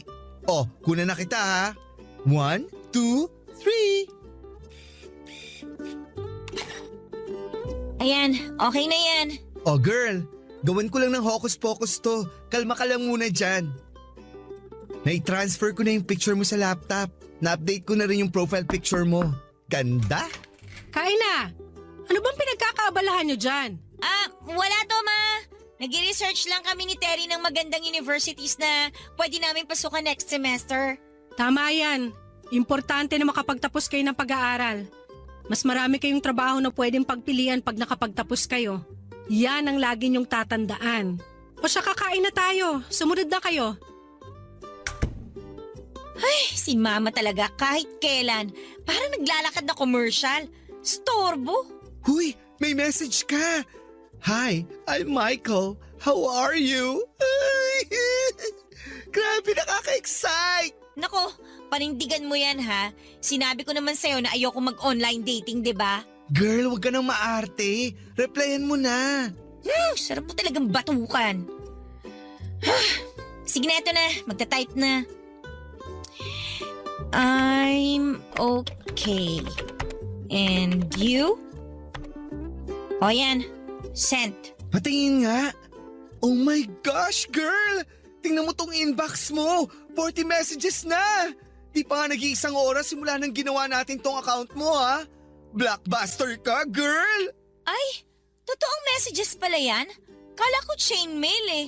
Baliw, may chainmail bang nangungumusta sa'yo? Oh, eto isa. Sabi nito, maganda ka raw. Alam ko. Sira ka talaga. Ayusin mo na kasi reply mo sa mga yan para may pang-alak at tsibog tayo. Ha? Ano ibig mo sabihin? Seryoso ka? Nagbibigay ng pera tong mga to? Girl, oo. Yan ang sideline ng mga kapitbahay namin. Huli ka na talaga sa balita. Isipin mo to ha, wala ka nang natatanggap na pera galing sa mama mo. Extra income din yan kung sakasakali. Magagawa mo na ang mga bagay na di mo magawa-gawa dati dahil hindi ka na nabibigyan ng allowance. Try mo lang. Makipag-chat ka sa mga yan. Tas bigyan mo ng magandang alibay. Masubukan nga. Tingnan nga natin. O eto. Oh, gusto raw makipag-video call para makita niya raw ang maganda kong muka. Ay nako, replyan ko. I'm sorry. My laptop webcam is broken. I don't have money to buy a new one. Sent! Malabo na mag-reply yan. Utu-utu na lang talaga magpapadala dyan. Aubrey! Terry! Hindi pa ba kayo nagugutom? Bumaba na kayo! Teka nga, sagutin ko lang si Mama. Bababa na po, Ma! Sandali na lang! Aubrey! Halika dito! Dali! Ito naman, kumakasigaw akala mo nasunugan. Bakit ba? Nag-reply yung foreigner. Ibibili ka ro ng bagong laptop. Hiningi yung account number mo. Nagpapatawa ba yan? Loka-loka, send mo na kaya yung account number mo. Teka.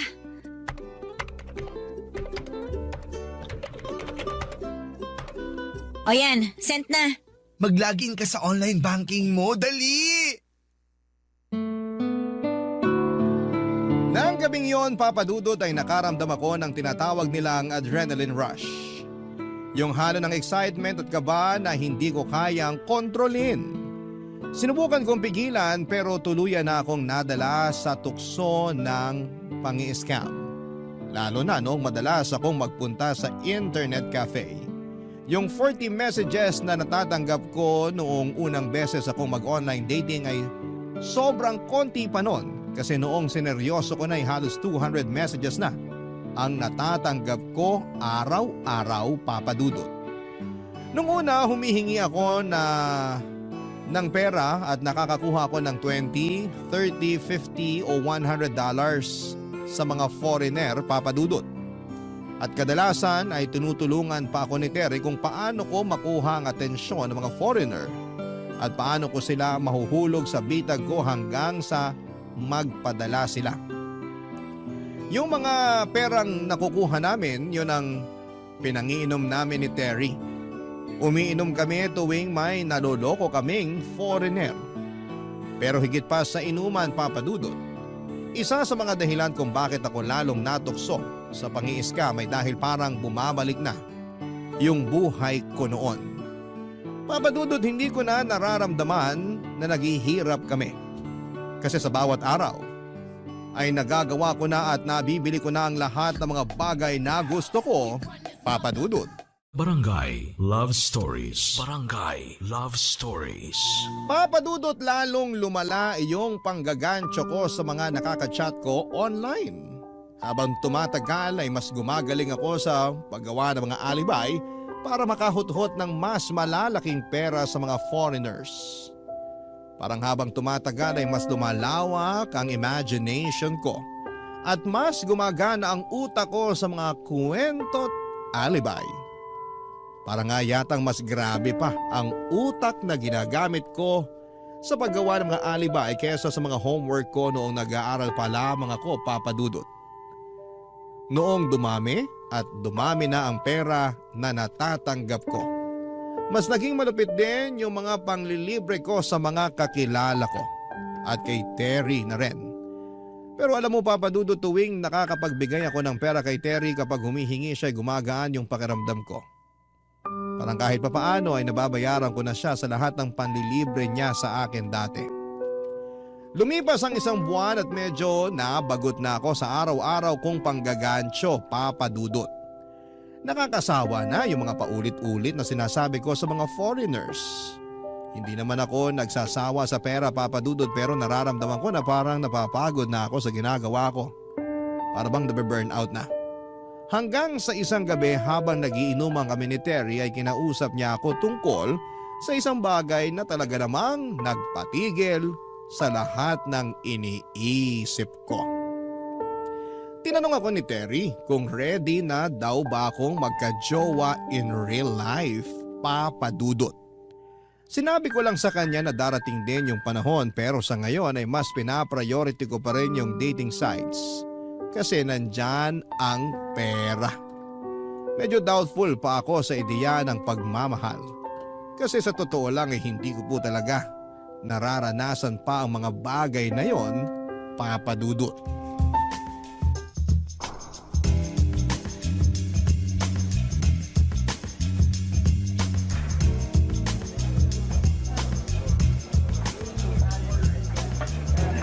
Girl, napaka-amazing naman itong treat mo. Dami mo ng datong. Oo naman. Kung anong meron ako, syempre meron ka rin, no? Yan ang gusto ko sa'yo eh. Cheers! Cheers, girl! Ako pa ba? Girl, wait lang ha. Check ko lang tong phone ko. Hala, nag-text yung nanay ko. Inaatake raw ng asthma yung kapatid ko. Pasensya ka na, Aubrey. Kailangan ko na talagang umalis. Hala, ganun ba? Sayang naman, ang dami ko pang in-order na drinks at pagkain. Pero hindi rin naman kita masisisi. Sige na, umalis ka na. Salamat sa pag-intindi, girl. See you next time na lang, okay? Oh, paano? Maiwan na kita rito. Mauna na ako, ha?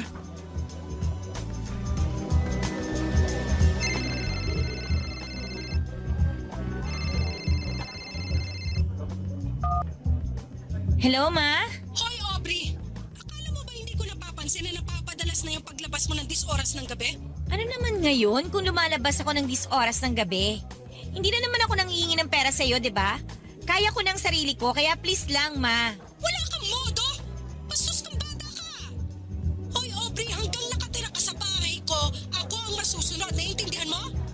Sagot! Ma, utang na loob naman. Mamaya na natin pag-usapan to, okay? Pauwi na rin naman ako eh. Hintayin mo na lang ako dyan. Bilisan mo, umuwi ka na! Sige na, bye. Hello, miss.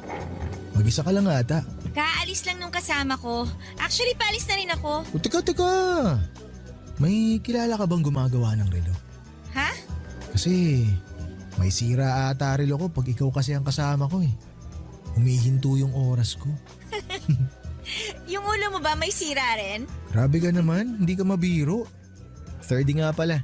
Aubrey, Sandali, wag ka muna umalis. Dito ka lang muna. Samahan mo ako. sa palagay ko mas okay rin to kesa umuwi pa ako sa bahay namin. Puro sermon lang naman ang aabutin ko kay mama dun eh. Magandang desisyon talaga na hindi ka muna umuwi. Tsaka isa pa, hindi ka na minor de edad para pagbawalan na lumabas. Mismo! Kaya ako naaalibadbaran kapag pinagsasabihan ako ng mama ko. Bakit? Ini-small ka ba ng nanay mo? Ha? Huwag kang mag-alala. Kasi ako, iniibig naman kita. Hoy, 30. Last mo na yan ha. Kaloka ka. Pero seryoso, ang gaan mo sa pakiramdam kausap. Parang matagal na tayo magkakilala. Sana magkita pa tayo ulit, no? Nawala ako kasi yung number ko eh. Pwede ko bang hingin yun sa'yo? Ayaw mong tumigil ha. Tao ka ba? Bakit? Naninigurado lang. Sakit mo naman magsalita. Ano ka ba naman? Joke lang. Akin na yung phone mo. Sasave ko yung number ko. Salamat. Text kita mamaya. Sige, no problem. Pero bago yun, pumunta muna tayo ng sementeryo. Alam mo, ikaw marami ka na yatang nainom eh. Bakit na naman? Kasi dadalawin natin yung puso kong patay na patay sa'yo.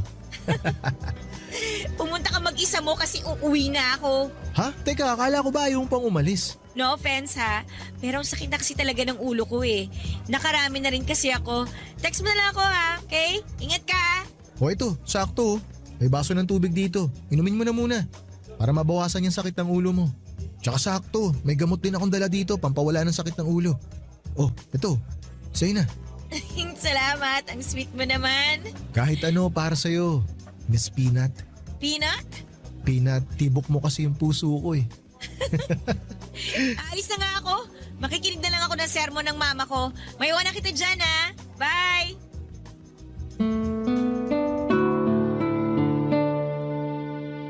Papadudod kahit na medyo masungit ang trato ko kay 30 ng gabing yon ay hindi ko talaga maitatanggi na kinilig ako. Talaga namang nagbago ang lahat nang magsimula kami mag-text at magtawagan. Araw-araw niya akong pinapaalalahanan kung gaano ko kahalaga sa kanya. Unti-unti ay naiwan ko na yung buhay ko sa panggagancho dahil mas nakatutok na ako sa kung ano ang meron kami ni 30 Papadudot. Lumipas ang ilang buwan at sinagot ko na siya. Lalo na pagkatapos niyang manligaw sa akin araw-araw. Papadudot, parang mas gumaan yung pakiramdam ko. Kasi maliban sa pagmamahal na nararamdaman ko sa kanya ay binigyan ako ni 30 ng pera para sa mga gusto kong bilhin. At ang pinakamaganda pa doon, Papadudot, ay hindi ko na kailangang manggancho para lamang magkaroon ng pera. Hindi lang pera, pati flowers, chocolates, teddy bears. Lahat ng gusto ko, ibinibigay niya. Sinabi pa nga niya sa akin na hindi ko na raw kailangang magtrabaho kasi siya na daw ang bahala sa lahat ng pangangailangan ko. Pero Papadudot, hindi naging madali lahat ng ito. Ito na ang pinakamalaking pagsuway ko kay mama. Umalis ako sa bahay at nagdesisyon na makipag-live-in kay 30 sa boarding house niya. Sobrang tutol na tutol si mama sa desisyon ko at iniyakan niya pa nga ako. Pero sa kabila ng lahat ay naisip ko na kung aalis ako ay kahit papaano ay magkaka-freedom ako at mawawala na rin ng sakit sa ulo si mama. Nung una ay payapa ang pagsasama namin ni 30 Papadudot. Kung ano kami noong nililigawan niya pa lamang ako ay ganon din kami noong magkasama na kami. Pero Papadudot, habang tumatagal, unti-unti ko na rin nakikita ang hindi ka nais-nais na mga ginagawa niya.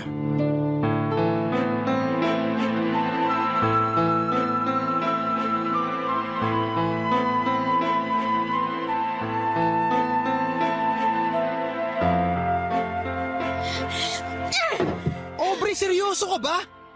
Bakit binato mo yung cellphone ko? Para ka namang tanga eh. Sawang-sawa na ako sa kaka-online casino mo. Kahit yung 200 na nasa loob ng drawer ko, hindi mo na pinalagpas. Pati yon sinugal mo. Kailan ka ba matatauhan? Pagkasin na lang ang kinakain natin? Ang dami mong dada. Hindi naman ako nagkukulang sa pagbibigay ko sa'yo ng pera. Lahat naman ng kailangan mo na ibibigay ko, di ba? Hindi yun ang punto ko, 30. Ang punto ko, hindi sa simpleng laro o libangan lang matatapos ang lahat ng yan. Dadating ang panahon na malaki na ang nakataya. Ngayon, barya lang, oo. Pero sa susunod ano? Kotse? Bahay? Lupa? Hindi mo na namamalayan pati yung perang pangkain mo na ipusta mo na pala. Ganun kalala yan, 30. Huwag mo nang pansinin yung pagsusugal ko. Naibibigay ko naman lahat sa'yo ah. Tsaka mo na ako sermonan kapag wala na ako naibibigay sa'yong pera. Hoy Aubrey, huwag kang magmalines. Kasi katulad ko, alam mo na hindi ka rin perpekto. Anong ibig mong sabihin? Wala, I'm sorry. Huwag mo na isipin yun, hindi ko sinasadya. Nadala lang ako ng galit. Hindi ko na alam yung mga pinagsasabi ko, pasensya ka na. Babe, I'm so sorry. Patawarin mo ako. Ang sakit mo namang magsalita. Ba't pakiramdam ko ang init na ng dugo mo sa akin? Concern lang naman ako sa'yo ah. Babe, sorry. Promise, magbabago na ako. At para patunayan ko yun sa'yo, hindi na ako mag-online casino. Pangako ko sa'yo yan. Tsaka yung cellphone ko na binasag mo, kung gusto mo itatapon ko pa yun. Para hindi ko na ma-retrieve yung details ko dun sa online casino. Aubrey, babe, ikaw lang ang babaeng mahal ko. Magbabago ako talaga para sa'yo. Patawarin mo lang ako, please. Please, give me another chance. Ewan ko sa'yo. Mamaya na tayo mag-usap. Magpapahangin lang ako. Aubrey, sandali lang. Aubrey!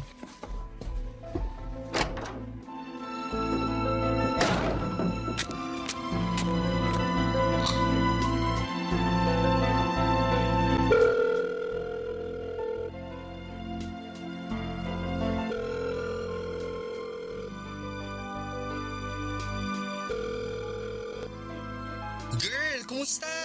Hello, Terry. Long time no see. Kumusta ang buhay may ka-live-in? Eto, masakit sa ulo pero kinakaya naman. Kailangan ko lang talaga ng makakausap ngayon. Ikaw pa ba? I'm just here for you, girl. Kahit matagal na tayong hindi nagkikita, alam mo namang nandito lang ako para sa'yo. May iba ako. Kumusta ang love life mo? Kailan ang kasal, ha? Ay, susme, Terry. Hindi pa nga ako nakaka-move on dun sa away namin tapos kasal na kagad yung gusto mong pag-usapan. Bakit hindi? Nakikita ko mga pictures niyo sa social media. Mukhang mahal na mahal niyo naman ang isa't isa. Sobrang sweet niyo pa nga. At girl, hindi ka na rin pabata. Sooner or later, magpapakasal ka rin naman. So bakit hindi na sa taong sobrang kilala mo na, di ba? May point ka. Pero ganito kasi yun eh. Ilang beses ko na siya nahuhuling nag-o-online casino at palala na ng palala yung pagka-addict niya sa pagsusugal. Hihintayin ko pa ba na malubog ako kasama niya ng dahil lang sa lintik na pagsusugal na yan? Girl, ang harsh mo naman. Alam mo kasi, ganito lang yan. Lahat tayo may amats naman eh. May kanya-kanyang tama lang naman. Tingnan mo, dati nanggaganso ka at pasaway ka sa nanay mo, di ba? Pero heto ka na ngayon. Nagbago ang lahat ng yun nung nakilala mo si 30. I think unfair naman kay 30, girl, if tatanggalan mo siya ng chance na magbago. Ay, kung sa bagay. Thank you at sinagot mo yung tawag ko. Nagpapasalamat ako kasi kahit hindi na tayo ganun kadalas magkita, nandiyan ka pa rin para damayan ako. Salamat ha. Ano ka ba? Wala yun. Basta ikaw. Sige na, girl, at may lakad pa ako. Bye. Babu ah!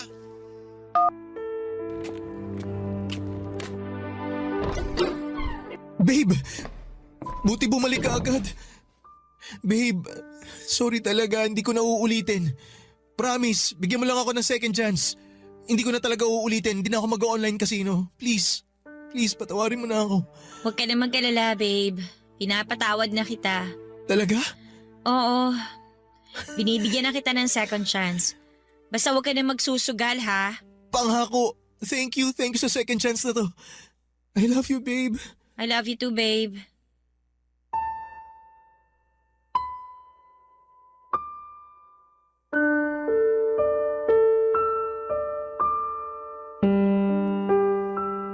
Papadudot, pagkatapos ng matinding usapan namin ni 30 ay hindi ko na siya nakita pang naglalaro ng online casino.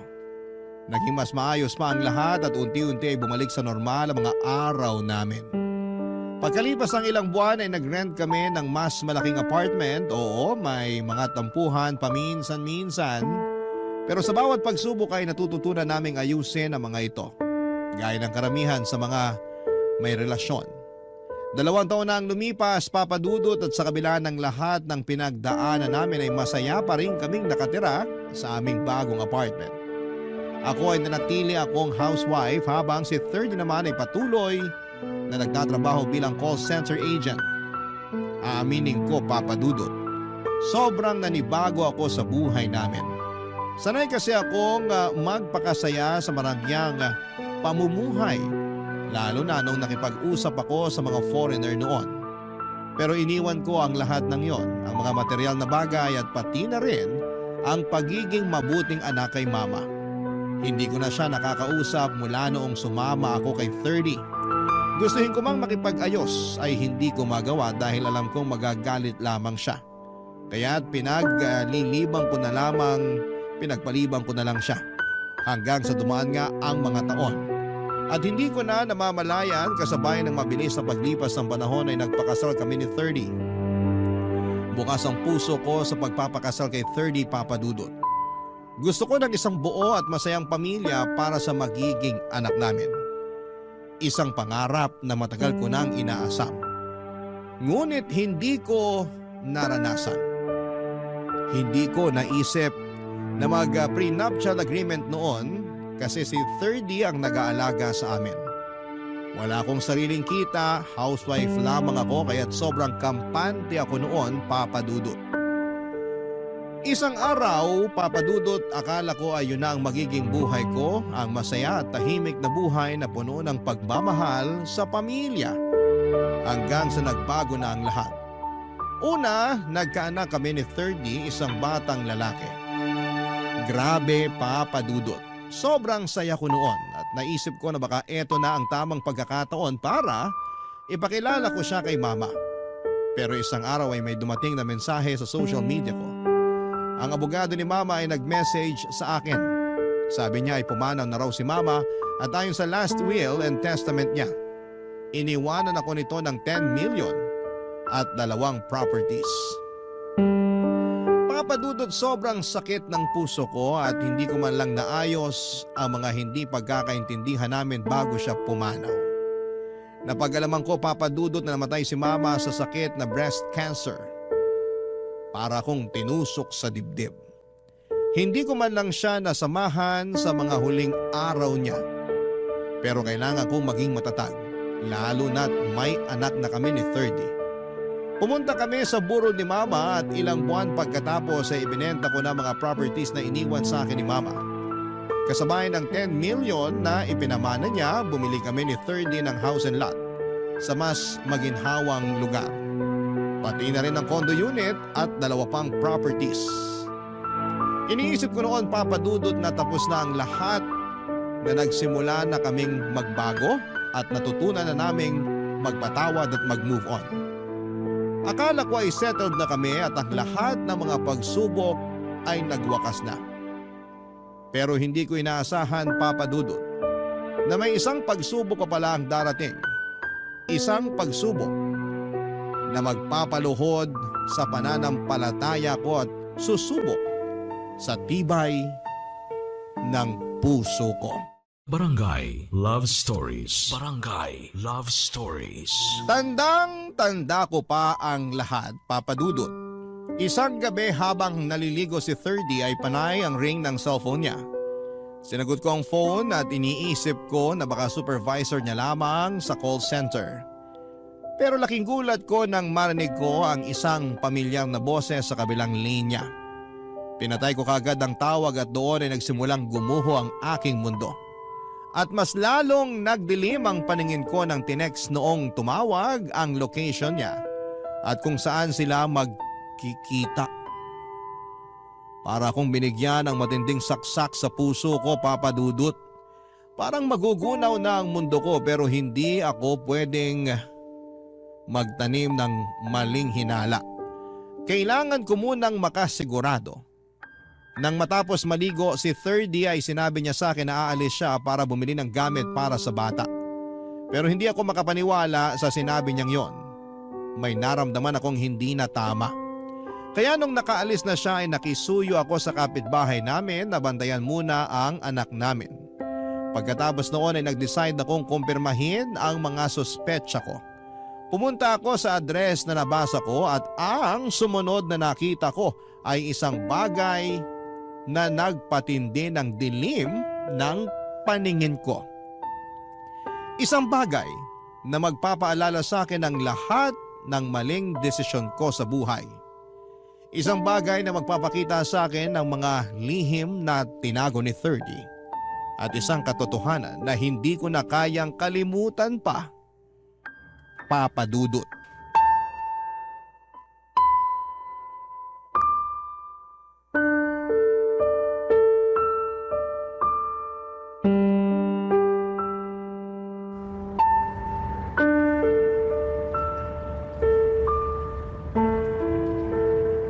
Hi, mahal! Buti naman at nakarating ka na. Akala ko di ka na makakapunta eh. Pwede ba naman yun? Siyempre pupuntaan kita. Pero di ako pwede magtagal, mahal ha. Gusto ko lang talagang ibigay ito sa'yo eh. Oh, Bagong cellphone? Salamat, mahal! maliit na bagay lang yan. May kasama na ring SIM card yan. Nasetup ko na rin yung bagong phone mo. Nag-book na ako ng hotel para sa ating dalawa. Pakis nga. Ang kakapal ng mga mukha Aubrey? ninyo! Mga walang niya! Mga hayop kayo! Babe, anong ginagawa mo rito? Ang kapal ng mukha mo para tawagin ako, babe! Gano'n mo na ako katagal niloloko, ha? Pinagkatiwalaan kita, 30! Binigay ko sa'yo yung buhay ko! At ikaw bakla ka!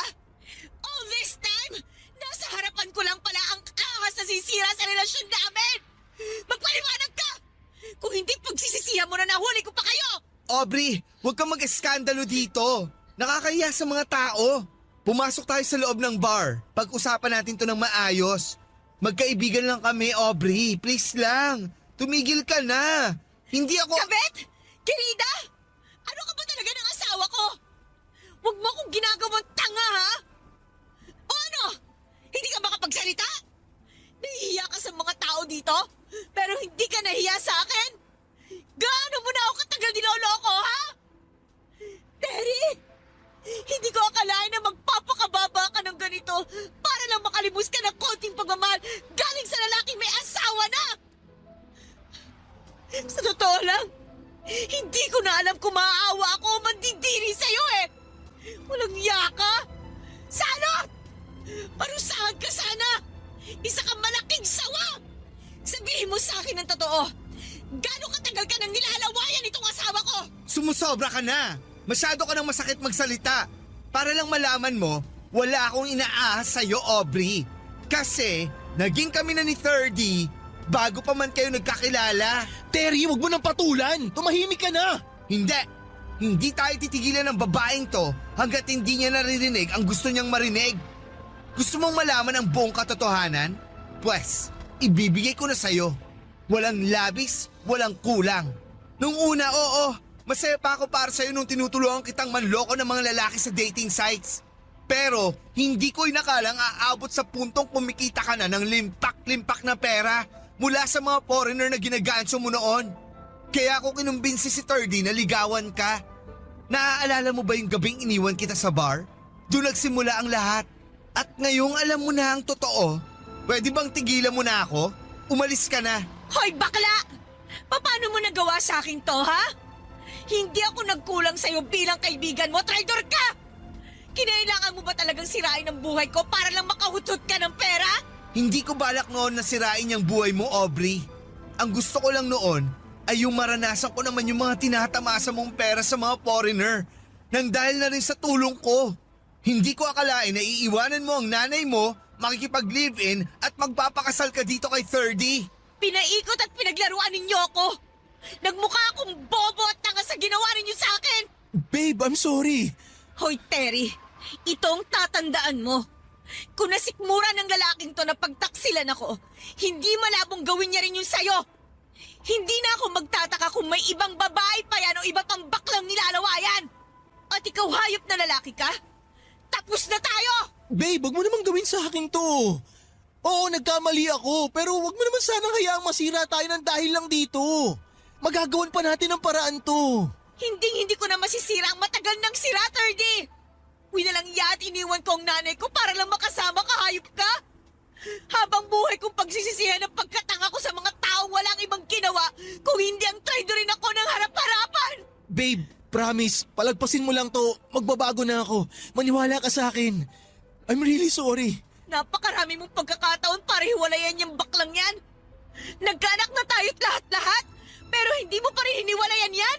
Magsama kayo ng baklang yan! Aubrey, sorry talaga. Sorry. Hindi ka humihingi ng tawad dahil nagsisisi ka. Humihingi ka ng tawad dahil nahuli ko kayo. Mahal, hayaan mo na nga yan. Napakinabangan na natin siya. Hindi na natin mapeperahan yan. Oh, umalis ka na nga dito, Aubrey. Narinig mo na ang gusto mong marinig, di ba? Ang dami mong pang sinasabi. Terry, saan ba ako nagkamali? Ha? Uulitin ko. Hindi ako nagkulang sa'yo bilang kaibigan mo. Wala akong pinagdamot sa'yo. Aaminin ko, naiinggit ako sa'yo noon, Aubrey. Kasi habang nagpapakasarap ka sa perang hindi mo pinagpaguran, kinailangan ko pang maghanap ng sideline para lang magkapera. Napaka-unfair. Sa tingin mo ba sapat na sa akin yung panlilibre at pagbibigay mo sa akin ng kakarampot na pera? Hindi, Aubrey. Kinailangan ko maghanap ng paraan kung paano magkapera. Wala akong choice dahil di ako kasing ganda at talino mo. Kung tutuusin nga, dapat magpasalamat ka pa sa akin. Kasi minsan mo na natikman ang marangyang buhay nang dahil na rin sa tulong ko. Sakim ka! Gahaman ka! Ang kapal ng mukha mong bakla ka! Yung perang nakuha mo sa akin dahil sa panunulsol mo kay Tardy, abulay ko na yan sa'yo! Namnamin mo na kasi hindi nyo na ako maloloko! Kung sa bagay, hindi rin naman kita masisisi kung nagawa mo man ang lahat ng yon. Dahil walang foreigner na magkakamali magkagusto sa'yo at magbibigay ng pera kasi kung ano man ay kinapangit ang ugali mo, yun din ay kinapangit ang mukha mo! Hoy! Sagad na ang pasensya ko sa'yo, ha? Teka, Terry. Gets ko na nakikipagsigawan ka sa kanya. Nakikipagmataasan ka ng boses. Pero wag na wag mong sasaktan si Aubrey. Nanay pa rin siya ng anak ko. Wala ka ng pamilyang babalikan, 30! Hindi ka pa ba masaya? O ngayon, hindi mo na kailangan magtago at pagtakpan ng mga kahayupan ninyo! Magsama kayo ng bakla mo! Papadudod, siguro yun na yung pinakamasakit at pinakamatinding pagsubok na naranasan ko sa buong buhay ko. Hindi ko kayang ipaliwanag kung gaano kahirap, kung gaano kasakit. Ang sakit na makita mo yung mga taong minsan mong pinagkatiwalaan. Yung mga akala mong magiging kasama mo sa hirap at ginhawa ay sila pa. Yung magtataksil sa'yo at sasaktan ka ng ganon. Yung mga tao na minsang nagsumpa na magiging tapat sa'yo. Sila pa yung magbibigay ng sugat na hindi mo alam kung paano at kailan gagaling. Nang mga panahong yun ay pakiramdam ko ay wala na akong halaga. Parang gusto ko na namang maglaho na parang bula. Sobrang tanga ko pala. Hindi ko man lang naisip na yun na pala ang ginagawa nila sa akin, yung pagpapanggap nila, yung mga kasinungalingan, at yung mga pagtataksil. Hindi ko akalain na ganon ang magiging ending. Minsan ay hindi ko tuloy malaman kung sino ba ako, kung may halaga pa ba ako sa mata ng ibang tao. Pero sa kabila ng lahat ng sakit ay may isang bagay na nagbigay sa akin ng lakas. Ang anak ko. Siya na lamang ang naging dahilan kung bakit hindi ako sumusuko. Kung bakit hindi ko hinayaan na ang sakit na ito ang magtakda ng aking kapalaran. Dati ang iniisip ko lamang ay ang sarili ko at ang mga nararamdaman ko. Pero ngayon lahat ng yon ay nagbago na. Siya na lang ang aking lakas. Siya ang aking gabay at siya ang dahilan kung bakit patuloy akong lumalaban, Papa Dudut.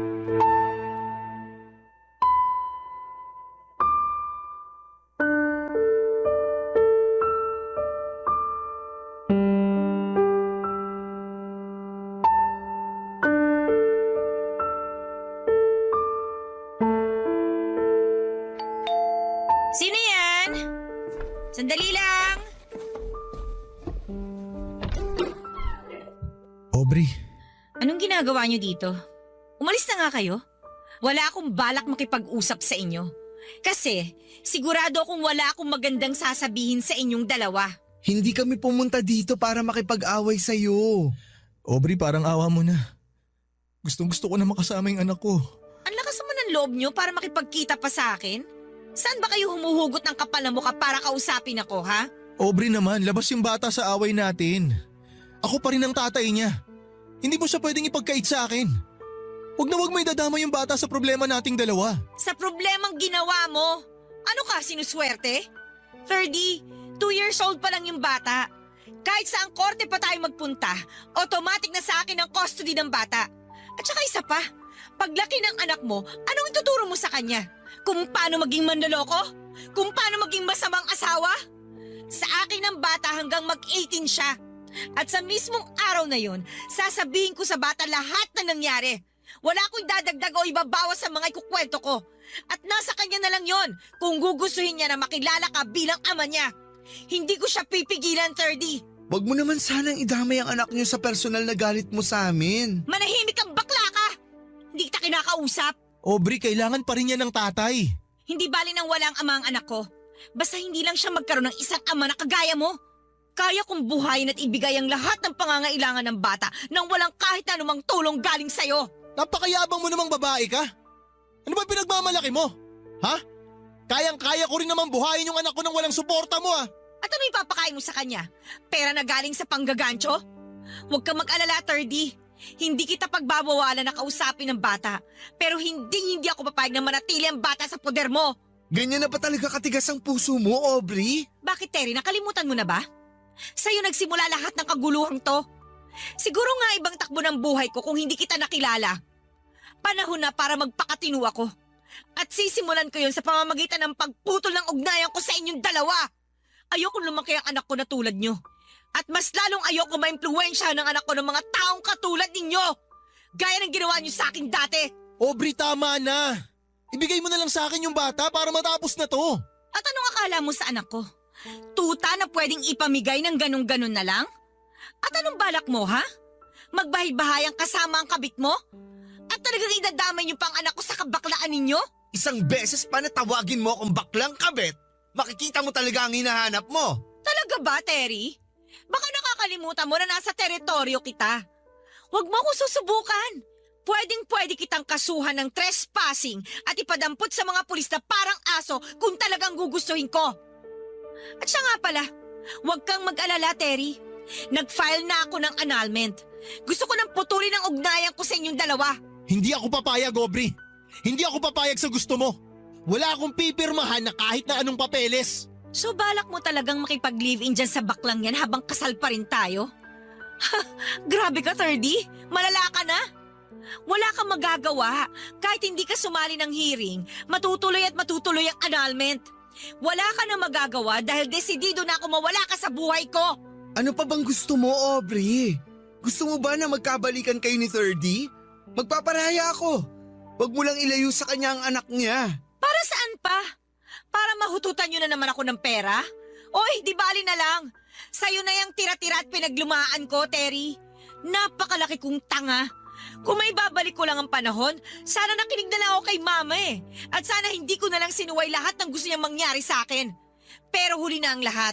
At ang magagawa ko na lang ngayon, protektahan ang anak ko laban sa masasamang loob at mapagsamantalang mga tao katulad ninyo. Napakawalang kwenta mo talaga, Aubrey. Tandaan mo to ha, hindi pa tayo tapos. Kukuha ako ng abogado. Ipaglalaban ko yung karapatan ko sa anak ko. Makinig ka sa akin, babae ka. Pag nakuha ko yung bata, ilalayo ko siya sa'yo. Hindi mo na siya makikita kahit kailan. Pangako ko yan. Talaga, 30? Gagamitin mo pa ang bata para sadya akong pahirapan? Yan talaga yung problema sa'yo eh. Hindi ka nakikinig sa mga sinasabi ko. Kailangan ng bata ng tatay, kailangan niya ng father figure. Paano mo mapapalaki ng maayos yung bata na hindi niya kasama yung tatay niya? Sabi mo nga sa akin, kaya mas mabuti na sa amin ni Terry sasama yung bata. Kasi alam ko naman na di mo kakayaning mag-alaga. Yan! Yan ang totoong ikaw, 30! Lumalabas na ang tunay mong kulay. Dapat pala, sa simula pa lang, pinakita mo na sa akin kung gaano kaitim yung budhi mo para hindi na sayang ang oras ko. Kung may hindi ako pinagsisisihan sa nangyari sa atin, yun na yung anak ko. Pero tama yan, kumuha ka ng abogado mo. Yung abogado ko na rin ang kakausap sa inyo dahil sawang-sawa na ako sa mga pagmumukha ninyo. At ito ang tatandaan mo, 30 ha? Hindi ako makakapayag na bigyan mo ng trauma ang anak ko sa gagawin mong yan. Korte na ang bahalang magdesisyon at sigurado ako mas malakas ang laban ko kaysa sa inyo. Ah, ganun. Eh di sige, tingnan na lang natin. At kung ako sa'yo, Terry, mag-isip-isip ka na. 2 tao lang ang makakapagpabagsak sa'yo. Ang sarili mo at ang lalaking yan. Tapos na ang usapang to. Makakalis na kayo. Umalis na kayo bago tuluyan pang magdilim ang paningin ko. Nasabi ko na lahat ang kailangan nyo marinig. Magkita-kita na lang tayo sa korte. Papadudot na tuloy po ang annulment ko kay 30 at ako ang napili ng korte bilang pangunahing tagapangalaga ng anak ko. Dahil wala kaming prenup agreement ay kalahati ng mga ari-arian namin ang napunta sa kanya kahit na karamihan ay mula sa mana ng mama ko. Kahit masakit ay natutunan ko na ang lahat ng ito ay bunga ng mga maling desisyon ko noong nakaraan. Nagpasya ako na mag-focus sa anak ko at sa aming bagong buhay. Lumipat kami sa probinsya at bumili ng maliit na bahay malapit sa eskwelahan ng anak ko. At kahit na hindi madali ang transition ay kinaya ko yon. Sa ngayon ay nagtatrabaho ako bilang online English teacher at 12 years old na ang anak ko. Napakabait niyang bata, kabaliktaran ko noong kabataan ko. Nagtanong siya tungkol sa ama niya at habang gusto ko sanang makipag-ugnayan kay 30, ang huling pag-uusap namin ay noong naghatian kami ng ari-arian. Isang araw na lamang ko na lamang sa social media na si 30 at si Terry ay nasangkot sa iligal na gawain at nakulong. Nag-alala ako kung paano ko ito ipapaliwanag sa anak ko pero alam kong darating ang tamang panahon at magiging handa siya kapag mas malawak na ang kanyang pag-iisip. Bilang isang single mom, nagsusumikap ako para sa anak ko, Papa Dudut. Ngayon po ay nagdesisyon akong magbalik eskwela at 3rd year college na ako sa kursong Mass Communication. Sa tuwing ako ay nag-review ay nandyan ang aming helper upang tumulong sa mga gawaing bahay at pangangalaga ng anak ko. Pinipilit kong makapagbigay ng magandang buhay sa anak ko at magpatuloy sa pag-abot ng aking mga pangarap. Napagtanto ko po, Papa Dudut, na hindi kailangang manloko o magtaksil para magtagumpay. Mas mahalaga ang magpasalamat at makontento sa kung ano ang meron tayo. Kung hindi tayo marunong makontento, ang negatibong emosyon ng siyang patuloy na hahadlang sa atin. Natutunan ko rin kung gaano kahalaga ang pagiging maingat at mapili sa mga tao sa paligid natin dahil malaki ang epekto nila sa ating mga desisyon sa buhay. Sana po ang kwento kong ito ay magsilbing inspirasyon sa ating mga kabarangay. Maraming salamat po sa pagbibigay ng pansin sa aking kwento. Ang inyo forever kapuso at kabarangay, Aubrey.